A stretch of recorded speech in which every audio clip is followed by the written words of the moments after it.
हम समर्थन इसलिए करते हैं कि हमारा विश्वास है महिला सशक्तिकरण में। लेकिन जो सरकार ने जो बिल लाया है और जो इनकी मंशा है, वो मंशा इनको महिलाओं को सांसद में या विधानसभाओं में आरक्षण देना नहीं है। ये 26 पार्टियों का जो INDA ये बना है, उसका पैनिक रिएक्शन है। उसके पैनिक रिएक्शन में इन्होंने ये बिल लाया। इनकी कोई मंशा नहीं है। ये जुमला है, सबसे बड़ा 2024 का चुनावी जुमला है। ये महिलाओं को छलने का काम इस बार करना चाहते हैं।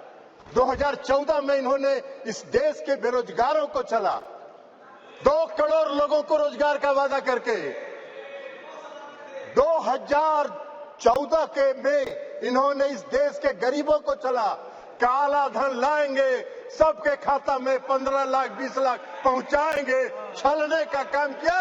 और इस बार इस देश की महिलाओं को ये छलना चाहते हैं। इनकी मंशा नहीं है। अगर इनकी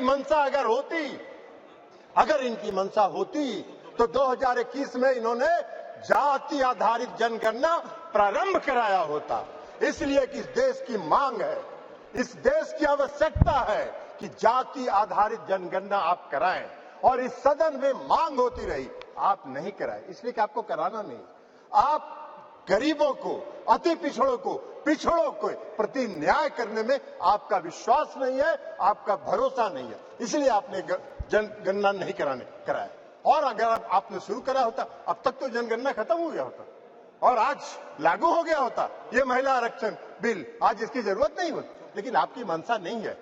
आप 334A जो आपने प्रावधान किया है वो अनिश्चित काल तक चलता रहेगा और 2024 का भारी जुमलेबाजी करके महिलाओं को छलने का काम करेंगे। लेकिन महिलाएं, इस देश की जनता आपकी जान गई है, आप भारी जुमलेबाज हैं। आपके किसी जुमले पर उसको भरोसा नहीं है, उसको विश्वास नहीं। बिहार में आपको जरा सीखो यार, बिहार से सीखो। अभी बता रहे हैं बिहार पहला राज्य है, ये भाषण दे रहे हैं। बिहार पहला राज्य है जो 2005 में सरकार बनी, 2006 में 50% महिलाओं को आरक्षण दिया। 2015 में सरकार बनी, महागठबंधन की सरकार बनी।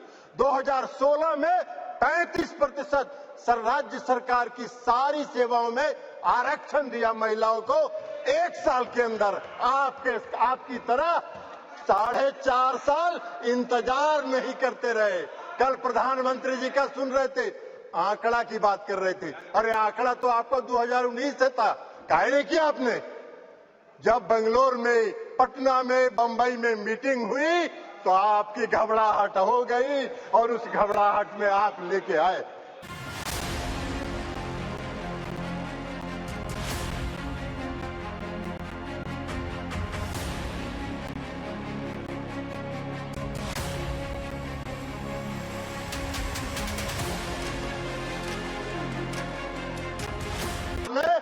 जीविका के माध्यम से सशक्त करने का काम किया है गरीब महिलाओं को। इसलिए आप क्या बात करिए, आपको क्या महिला सशक्तिकरण से बात मतलब है?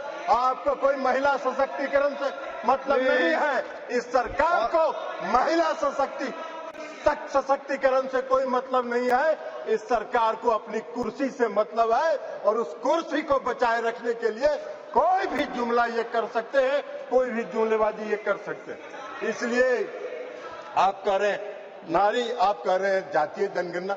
आप तो देश की मांग है, आप कहिए, आप आज ऐलान करिए इस सदन में कि हम इस देश में जाति आधारित जनगणना कराएंगे। आप नहीं कराना चाहते, इसलिए कि आप उसका विरोध करते हैं। आप आरक्षण के विरोधी हैं। 2015 याद करिए क्या हुआ, बोले थे आपके जो संस्थापक एक है, पीछे से जो संस्था आपको जो गाइड करती है, उसने क्या कहा था आपको?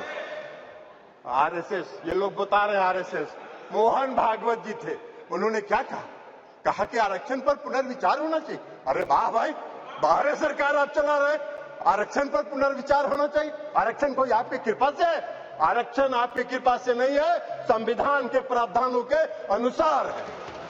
तो इसलिए आप क्या बात करिएगा? आज अगर ये बिल आपने महिला आरक्षण बिल लाया, इसमें भी अति पिछड़ों को आरक्षण दिया जाना चाहिए, उनके भी आरक्षण का प्रावधान महिलाओं को होना चाहिए।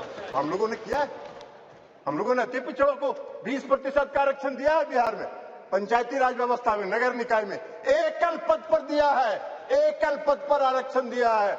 ये क्या बात करेंगे, ये भी प्रवचन दे रहे हैं। एकल पद पर मिला है। और अभी जब राज्य की सरकार ने, बिहार की सरकार ने जब जाति आधारित गणना कराने का फैसला किया, तो सुप्रीम कोर्ट में केंद्र सरकार उसके विरोध में खड़ी हो गई और सुप्रीम कोर्ट उसका विरोध कर रही है।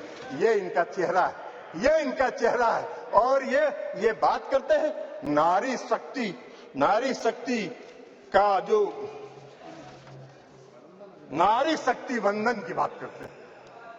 बंधन की बात, अरे अपना बंधन कर रहे हैं आप अपना बंधन कर रहे हैं, अपने कुर्सी का बंधन कर रहे हैं, अपनी सत्ता का बंधन कर रहे हैं, अपनी सत्ता को बचाने का बंधन आप कर रहे हैं। आप वादा करते हैं, आप 2014 में वादा किए और आपके गृह मंत्री जी ने कह दिया, ये जुमला होता है, चुनाव में इसी तरह चलता रहता है। आज आप बात करिएगा नारी शक्ति बंधन का, 2024 के बाद कहिएगा अरे ये तो जुमला होता है, ऐसे ही चलता है चुनाव। यही आपका चरित्र है और यही आपकी मंशा है। इस देश की जनता आपके चेहरे को पहचान गई है, आपको पहचान गई है, आपके झांसे में नहीं पड़ने वाली है। आपको सत्ता से 2024 में मुक्त होगा। वो भय आपको सता रहा है, वो भय आपको सता रहा है और इसलिए ये बिल आप लेके आए हैं, इसलिए इससे कुछ नहीं होना है।